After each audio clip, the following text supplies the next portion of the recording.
বিশেষ সাহসেৰে আপোনালোকক ক'ব খোজো 25 নৱেম্বৰ অসম বিধানসভাত আমি আইন উত্থাপন কৰিম, যি আইনৰ দ্বাৰা চাহ বাগিচাৰ মালিকৰ পৰা লাইনৰ মাটি আমি কাঢ়ি আনি চাহ বাগিচাৰ শ্ৰমিকক আমি দিয়াৰ বাবে সিদ্ধান্ত গ্ৰহণ কৰিম। এই বছৰৰ পৰা আমি চাহ বাগিচাৰ যুৱক যুৱতীৰ কাৰণে এচিএছ এপিএছকে ধৰি ফাৰ্ষ্ট আৰু ছেকেণ্ড কেটেগৰীৰ চাকৰিটো আমি 3% ৰিজাৰ্ভেশ্যন দিয়াৰ আমি কাম কৰিম।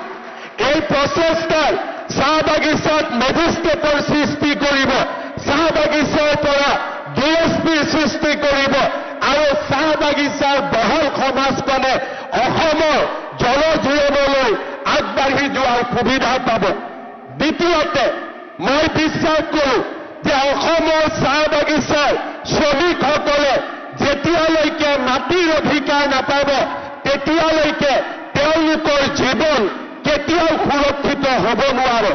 আজিৰ পৰা 3 বছৰ আগতে অসম বিধানসভাত মই স্পষ্টভাৱে ঘোষণা কৰিছিলোঁ যে মই অসমৰ মুখ্যমন্ত্ৰী থকা সময়তে চাহ বাগিচাৰ মালিকৰ পৰা বাগিচাৰ লাইনৰ মাটি কাঢ়ি আনি শ্ৰমিকসকলক দিয়াৰ মই ব্যৱস্থা হাতত ল'ম। আজি